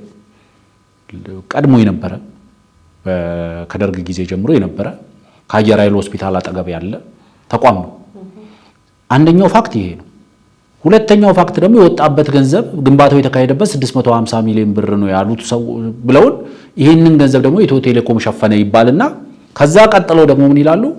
300 ሚሊዮን ብር ደግሞ የኢትዮጵያ ንግድ ባንክም አስተዋጽኦ አድርጓል። በጀቱ 650 ነው ከተካሉ 650ውን ኢትዮ ቴሌኮም ሸፍኖታል ብለውናል። 300 ምናምን ሚሊዮን ብር ንግድ ባንክ የከፈለው ለምን ነው ታዲያ? ቢያንስ ራሳቸው እንኳን አንደርስታንድ ወይስ ከ600 ላይ ግማሽ ተካፍሎ ነው ቴሌኮም እና ሲቢ ይሄን ወጪ የሸፈኑት? ዋናው መሰረታዊ ነገር የሌለ ነገር ነው እያወሩ ያሉት የሌለ። ዛሬ ማንም ሰው ሄዶ የሚዋኝበት ከዚህ በፊት የኢትዮጵያ ዋናተኞች ማህበር ዓመታዊ ውድድሮችን የሚያደርግበት ዓለም አቀፍ ስታንዳርዶችን ያሟላ መዋኛ ገንዳ በፊትም ነበረው። ያ መዋኛ ገንዳ አሁንም አገልግሎት እየሰጠ ነው ለአካባቢው ማህበረሰብ፣ ለውጭ ተገልጋዮችም፣ ለመከላከያ አባላት ለሁሉ ደግሞ ከፍተኛ ዲስካውንት አድርጎ ማለት ነው። በምግብም አገልግሎት ይሰጣል፣ የመጠጥ አገልግሎት ይሰጣል፣ የመዝናኛ የሜዳ ቴኒስ የምናምን አገልግሎቶችን ይሰጣል። በፊትም እኔ ከህፃንነቴ ጀምሮ ማውቀው ተቋም ስለሆነ ማለት ነው። ከ2 ከ3 ቀን በፊት ሄጄ እዛ ተቋም ውስጥ ተገልግያለሁ። እዛ ተቋም ውስጥ ተገድቦ ለአየር ኃይል ብቻ አይደለም ለአዛዡ ለአየር ኃይል አባላት ብቻ ተብሎ የተገደበ ነገር የለም። ማንም ሰው ሄዶ መጠቀም ይችላል። ለመከላከያው ግን ዲስካውንት አለው፣ የመከላከያው ተቋም ስለሆነ። ይሄንን እንደ አዲስ ግንባታ አድርገሽ እንደ አዲስ ግንባታ ብቻ አድርገሽ ሳይሆን ወስደሽ 3 እና 4 ኪሎ ሜትር ርቀት ላይ የሚገኝን አንድ እንትን አንስተሽ ተሸክመሽ ወስደሽ አየር ኃይል ቅጥር ግቢ ውስጥ አስገብተሽዋል። አየር ኃይል ቅጥር ግቢ ውስጥ ማስገባተሽ ብቻ ሳይሆን ደግሞ ከባለቤትነቱ ለአንድ የአየር ኃይል አዛዥ ሰጥተሽዋል። ይሄ መሬት ላይ የሌለ እውነታ ነው። ምናልባት ከጥላቻ የመነጨ ነው ብለን መውሰድ እንችላለን። እንግዲህ ሰዎቹ በጥላቻ አብደዋል። መከላከያው ላይ ሁሉ የሚነዛውን ጥላቻ ታውቀዋለህ። ከቅርብ ዓመታት ከቅርብ ወራት ምን በለው በተለይ ከቅርብ ወራት አካባቢ በኋላ ይሄ ግለሰብ አየር ኃይሉ ላይ ትኩረት ያደረጉ የሐሰት ዜናዎችን ሲያሰራጭ ነበር። ከዚህ ቀደም እዚህ ቤት በሰፊው ያየነው አለ። ከአብራሪ ሙያተኞች ጀምሮ በማንነታቸው ተገለሉ፣ አብራሪ የለም፣ ሙያተኛ የለም፣ ለቆ ሄዷል የሚል ፕሮፓጋንዳ ሲነፋ ነበርና አሁንም እዚሁ ግለሰብ ላይ እንግዲህ አንዳንዴ የምትፈራውን ሰው ነው ስሙን የምታጠፋው፣ የምትጠላውም የምትፈራውን ሰው ነውና ማድረግ የሚችሉ አቅም ያላቸው ሰው እንደሆኑ ማንም የሚያውቀው ነው። ብቃታቸው ላይ የእሳቸውን ብቃት ለመጠየቅ እንግዲህ መለስ ብሎ ህወሓቶችንም መጠየቅ ማረጋገጥ ይቻላል። ነገር ግን እንደዚህ አይነት ግለሰቦችና ቡድኖች ላይ ጥላቻ በመንዛት የሚመጣ ለውጥ አለ? ምን ይቀይራል? እውነታውን ይቀይረዋል? መሬት ላይ ያለውን መከላከያው ላይ በተለይ ደግሞ አየር ኃይሉ ላይ ማንም ሰው ሊሸውደኝ አይችልም። ምክንያቱም በቅርበት እያየሁት ያደግኩት ተቋም ስለሆነ። በታሪኩ ለመጀመሪያ ጊዜ ጠቅላይ ሚኒስትር አብይ አህመድ ወደ ስልጣን ሲመጡ እኮ ነው አየር ኃይል ዳይሬክትሊ ከሱ ጋር ሪሌትድ የሆነ አመራር ያገኘው። በተለይ ከጀነራል አደም እሳቸው ጀምሮ አየር ኃይል ዳይሬክት ከሱ ጋር ሪሌትድ የሆኑ ሰዎች የመሩት ነጆቤ መርተውታል እኮ አየር ኃይል እና አበበ ተክለ ሃይማኖት የሚባሉት ከአየር ኃይል ጋር ቀጥታ የሆነ ግንኙነት የላቸውም። ለምሳሌ ካልተሳሳትኩ ጀነራል ለምሸት ደግፌም በተወሰነ ጊዜ መርተውታል። ከአየር ኃይል ጋር ዳይሬክት የሆነ ሪሌሽንሺፕ የላቸውም። አሁን ቢያንስ ጀነራል ይልማ መርዳሳ ዳይሬክትሊ ከአየር ኃይል ጋር ያደጉ በአየር ኃይል ቤት ውስጥ የሰሩ ስቲል አክቲቭ የሆኑ ፋይተር ጀት አብራሪ ናቸው። ሱ30 ባለፈው ሲመጣ የሙከራ በረራ ያደረጉት ራሳቸው ናቸው። ስለዚህ እኚህ ሰው የሙያ ችግር የለባቸውም። የሀገር ባለውለታ ናቸው። በትግራይ ላይ በነበረው ህወሓት በፈጠረው ጦርነት ላይ ከፍተኛ ተጋድሎ ያደረገው አየር ኃይሉ ነው። ያኔ የተደነቁ አመራር ዛሬ በዚህ ደረጃ ሊናናቁ ሊጣጣሉ አይገባም። ዋናው መሰረታዊ ነገር አየር ኃይል በብዙ ደረጃ ዘምኗል። በብዙ ደረጃ ራሱን አድሷል። ካደሳቸው ተቋማት ደግሞ አየር ኃይል ቅጥር ግቢውን በብዙ ደረጃ አድሷል። አየር ኃይል ደግሞ የሱ አካል ነው ተብሎ የተገነባው ደግሞ የአየር ኃይል መኮንኖች ክበብ አለ፣ የአየር ኃይል ሆስፒታል አለ። እነዚህ ላይ ማሻሻያ ግንባታዎች ተካሂደዋል። አቶ መሳይ ይህን አለማወቃቸው የኢትዮጵያን መከላከያ ሰራዊት አለማወቃቸው ነው የሚያሳየው። ካለማወቅ የመጣ ነው ብለህ ነው? ምክንያቱም ጥላቻም ጭምር ስላለ አለማወቅ ብቻ ነው። ምክንያቱም ለምሳሌ እኚህ ሰው ለአየር ኃይል መኮንኖች ክበብን ቢያውቁት ኖሮ በአየር ኃይል ቅጥር ግቢ ውስጥ ነው የተገነባው ሊሉ አይችሉም። አይን ያወጣው ውሸት ስለሚሆን ቅጥፈት ስለሚሆን የሚጠይቅ ማን አለና ነው? ለምሳሌ መጠየቅ አያስፈልግም። እንደው እንደኔ ከተማውን የሚያውቅ እንደኔ ተቋሙን የሚያውቅ እንደው በወሬ ቪዲዮን ባያስገቡት ቢያወሩ እንደው አየር ኃይል ውስጥ እኛ ሳናይ ተገንብቶለታል ማለት ነው ብለን ልንጠይቅ እንችላለን። ቪዲዮን ስታስገቢው ግን ያየነው ቪዲዮ የአየር ኃይል መኮንኖች ክበብ ቪዲዮ ነው። ከሁለት ከሶስት ቀን በፊት ያየሁት የአየር ኃይል መኮንኖች ክበብ ቪዲዮ ነው። ይሄ ተቋም ከአየር ኃይል በ3 እና በ4 ኪሎ ሜትር ርቀት ላይ ነው የሚገኘው። የተገነባው አሁን አይደለም፣ በደርግ ጊዜ ጀምሮ የነበረ ነው። በተለያየ ጊዜ እድሳቶች ተደርገውለታል። አሁንም እድሳት ተደርጎለታል። አገልግሎት እየሰጠ ያለው ደግሞ ለአዛዡ ብቻ ሳይሆን ለመከላከያ አባላት ብቻ ሳይሆን ለማንኛውም ሰው በሩን ክፍት አድርጎ አገልግሎት የሚሰጥ ተቋም ነው። ይህንን ቪዲዮ አምጥተሽ በግል ሰብ ደረጃ ነው የተገነባው። ከ650 ሚሊዮን እስከ 950 ሚሊዮን ብር ወጪ ተደርጎበታል ብለሽ ልትቀባጥሪ አትችይም። ምክንያቱም ቢያንስ አንቺ አይኑን ጨፍኖ አንቺ ወደ ገደል ስትመሪው አብሮሽ የሚሄድ ሰው እንዳለ ሁሉ አይኑን ገልጦ ደግሞ ያለበትን አካባቢ የሚያይበት ነገር ግን ይሄን ውሸት ሲያገኝብሽ ከዚህ በፊትም ያወራሹን ከዚህ በኋላ የምታወሪውንም ያለማመን ሁኔታዎች ይፈጠራሉ። ስለዚህ ሰዎች መረዳት ያለባቸው በዚህ ቪዲዮ ብቻ የነዚህ ሰዎች ቅጥበት የነዚህ ሰዎች ውሸት ማየት ይቻላል። በዚህ ቪዲዮ ብቻ እንግዲህ እኛም እንደዚህ አይነት ነገሮችን የምናመጣው በዛው ሰዎች በመጥፎ ብዥታ ውስጥ ገብተው አንዳንዴ ያለ አይደለ ሰዎች እነዚህ ሰዎች የሚረጩት መርዝ ቀላል አይደለም። እንደ ህዝብ፣ እንደ ግለሰብ፣ እንደ ቡድን መርዝ እየለወሱ ሲረጩ የሚውሉ ናቸውና እንደዚህ አይነት ጥላቻዎችንም ጭምር ሰዎች አይናቸውን ከፍተው እንዲያዩ ነውና እንግዲህ የዛሬ ውይይታችን ይሄንን ይመስላል። ምን ጨምረው ነገር ከሌለ እንጠቅልለው። ዋናው መሰረታዊ ነገር ሁሉም ሰው ራሱን መጠየቅ ያለበት በእንደዚህ አይነት በሚዲያዎች ላይ እየተቀረበ የሚቀርቡ መረጃዎች አንዳንዴ ቼክ ማድረግ ይፈልጋሉ። ምክንያቱም ከዛሬ 3 ወር በፊት ሲነገር የነበረን ነገር ዛሬ እንደ አዲስ አምጥቶ ካወሩት ችግር አለ ማለት ነው። ምክንያቱም ከዛሬ 3 ወር በፊት የዛሬ 1 ሳምንት የዛሬ 2 ሳምንት እንደዚህ እናደርጋለን ያለ ሰው ከዛሬ 3 ወር በኋላ ተመሳሳይ ነገር ይዞልሽ ከመጣ ከዚህ በፊት እኮ እንደዚህ ብለኸኝ ነበረ ብሎ መጠየቅ አለበት። ፋኖ የባንክ አገልግሎቶችን በ80 እስከ 95% አማራ ክልል ውስጥ የባንክ አገልግሎቶች እንዲሰጡ እያደረገ ያለው ፋኖ ነው ከተባለ ቆም ብሎ መጠየቅ ያስፈልጋል። ማን መብራት አቅርቦ ወይስ የራሳቸው ግድብ አላቸው? ማን ኢንተርኔት አቅርቦ ወይስ የራሳቸው ሳተላይት አላቸው? በምን እንዴት ነው አገልግሎት እየሰጡ ያለው ብሎ ቆሞ መጠየቅ አለበት። ሁሌም ሲቪሊያን በድሮን ተደበደቡ ሲባል እንዴ መንግስት ለምን ሲቪሊያን ይደበድባል? ታጣቂዎች አንድ ቀን እንኳን ታጣቂዎች ተመታ ለምን አይባልም? በየጊዜው ስልክ ሲቀዳ ምናምን ሲባል የስልክ ቅጂዎችን ስንሰማ የሚናገሯቸው ንግግሮች ሰው መስማት አለበት። ምንድነው እያወሩ ያሉት? እያሸነፍን ነው፣ መንግስትን እየበተን ነው፣ ሰራዊቱን እየበተንን ነው እያሉ ነው ያሉት ወይስ በየበረሃው በየጤሻው እየተርመጠመጥን ነው? እንደ ጉሬዛ ባህር ዛፍ ለባህር ዛፍ እየተሽለኮለከ መኖር ሳልችቶናል ነው አቶ ዘመነ ካሴ ያሉት ቃል በቃል። ስለዚህ ይሄን ሁሉ ነገሮችን ህዝቡ ራሱ መጠየቅ አለበት። እያንዳንዱ ነገር ፊልተር ማድረግ አለበት። ምክንያቱም በእንደዚህ አይነት የውር ድንብር የሚሰራ ፕሮፓጋንዳ ብዙ ጊዜ ነው። ያው ለምሳሌ ራሴን ጠይቃለሁ፣ በእነሱ ቦታ በሆነ ይሄንን ጦርነት እንዴት አድርጌ ነው መማራው? እንዴት አድርጌ ነው የፕሮፓጋንዳ በበላይነት መወስድበት ብሎ ካልኩሌት ማድረግ ይቻላል። በእነሱ ቦታ ቢሆን there are a lot of ways ከዚህ በተሻለ ሳትዋሺ በብዙ መንገድ ናሬት ማድረግ ትችላለሽ። በብዙ መንገድ ጦርነቱን መተረክ ትችላለሽ። ሁሉን ነገር ዋሽተሽ እንደዚህ ሆነ ስትባይ አልሆነም፣ እንደዚህ ቦታ እንደዚህ አይነት ውድመት ደረሰባቸው፣ እንደዚህ አይነት ኪሳራ አልደረሰብንም እያልሽ ሁሌም ስትቀጥይ ሀገር ዋጋ ይከፍላል፣ ህዝብ ዋጋ ይከፍላል፣ መንግስት ዋጋ ይከፍላል። ይሄ ሀቅ ግን አዳይ እንደሆነ አንቺ ማታርፊበትም አይደለም፣ ማትረፍ አታርፊበትም በዛ ውስጥ። ይህንን ነው ህዝቡ ራሱ መጠየቅ ያለው። ህዝባችን ልክ ነው ብሎ ካመነ አፈወርቅ ይሳሳታል ብሎ ዳግም የሚያስብ አይነት አይደለምና እነ ከሌኮ ናቸው ያሉት። ከሌኮ ጎበዝ ነው፣ ከሌኮ ጀግና ነው፣ ከበረሃ ነው እኮ በስልክ ገብቶ ይሄን መረጃ የሰጠው በሚል የሚጃጃሉ ሰዎችን እናያለንና እንግዲህ ለሁሉም ህዝባችንን አይምሮን ማንንም ሰው ፎር ግራንትድ የኛን መረጃ እንዲወስድ አንፈልግም። እውነቱ ለመናገር ለምሳሌ እኛ የምንለው ነገር ቼክ እንዲደረግ ፈልጋለሁ ነው የምንለው ነገር። ለምሳሌ እነሱ ስለ አየር ኃይል ያወሩት እኛ ስለ አየር ኃይል ያወራነው ነገር መሬት ላይ ያለ ሀቅ አለ። ሄዶ ያንን ሀቅ ቼክ ማድረግ ይቻላል። ማንም ሰው ደውሎ ቢሾፍቱ ያለው ወዳጁን መኮንኖች ክበብ እንዴት ነው አገልግሎት የሚሰጠው የት ነው ያለው ምናምን የሚለው ቼክ ማድረግ ይችላል። ማንም ሰው በቀላሉ ዊክዴይስ ላይ ምን አይነት ዋጋ ነው የሚያስከፍለው፣ ዊኬንድ ላይ ምን አይነት ዋጋ ነው የሚያስከፍለው፣ ለመከላከያ አባላት ምን ያህል ያስከፍላል፣ ለኦርዲናሪ ሰው ምን ያህል ያስከፍላል፣ ማንም ሰው ይሄን መረዳት የሚችለው ነገር ነው። ስለዚህ ማንም ሰው ፎር ግራንትድ አፈወርቅ ስላለ ዮምዩ ስላለች መሳይ ስላለ ከላይ ስላለ ሊባል አይችልም።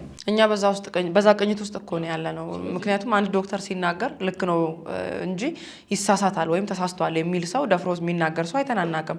ከላይ እኮ ነው ያለው ይባላል። እንደውም አንዳንዴ መረጃ ከየት ሰማክ ስትባል እንትና እኮ ነው ያለው፣ እሱ እኮ እንደዚህ ቅርብ ነው እንዲያውቃል ምናምን ተብሎ ነው ውስጥ ለውስጥ የሚሄደው። ያው እውነታ ላይ አንዳንዴ ኢንተረስት ልንጨምር እንችላለን፣ አንዳንዴ የተወሰነ መስመሮችን ልንለቅ እንችላለን ምናምን። ግን ዋናው መሰረታዊ ነገር ግን የማጠንጠኛው ነው። መሰረት ካደረግነው ሁሉም ፋክት ተብሎ የሚቀርቡ ነገሮች ክሮስ ቼክ መደረግ አለባቸው፣ ፋክት ቼክ መደረግ አለባቸው። ያኔ ነው ኦሬዲ እውነቱ መጋለጽ የሚችለው። ያኔ ነው ሰዎች ውሸት ማውራት ዋጋ እንደሚያስከፍል የሚረዱት። ግን ዋናው ነገር ምንድነው? እስካገዘኝ ድረስ እየሞትኩም እየገደልኩ ነው ብሎ ከተዘገበልኝ ችግር የለውም ካልሽ ምንም ችግር ላይኖረው ይችላል። ሁሉ ጊዜ በቃ እንዴት ነው ግሬን እየበላው ነው ጅቡ ግሬን እየበላው ነውና ዝምበል እንዳለው ሰውዬ ነው የምትሆኚው። በቃ ማለት ወይ አምልጥ እኮ ማለት ያባት ነው። አንተ ራስህን አድን እኔ ጅቡ ጀምሮኛል መሸሽ አልችልም ማለት እኮ ያባት ነው። ምንድነው የሚንቋቋው ሲባል አይ ጅቡ ግሬን እየበላ ነው ዝምበል እንዳታስጨርሰን። በእግሩ በኩል መጥቶ ጭንቅላቱ ጋር እንደሚደርስ አላወቀም። ከሱ ጭንቅላት አልፎ ጎኑ ያለው ልጅ እንደሚበላው አልታወቀም። ስለዚህ ሁሌም የሚመቸንን ነገር ስለተነገረን ብቻ ተቀብለን መቀጠል የለብንም። አንዳንዴ ጎምዘዝ ያሉ እውነቶችንም መዋጥ ያስፈልጋል። እንግዲህ ተመልካቾቻችን የተለያዩ ርዕሰ ጉዳዮችን ትኩረት አድርጎ ወደ እናንተ ሲደርስ የነበረው ወቅታዊ ሀገራዊ ጉዳይ ላይ ያተኮረው የዛሬው የዳሰሳ ፕሮግራማችን ይሄን ይመስል ነበር። አፈወርቅ በደዊና ዮምዩ አበበ ከእናንተ ጋር ቆይታ አድርገናል። መልካም ምሽት።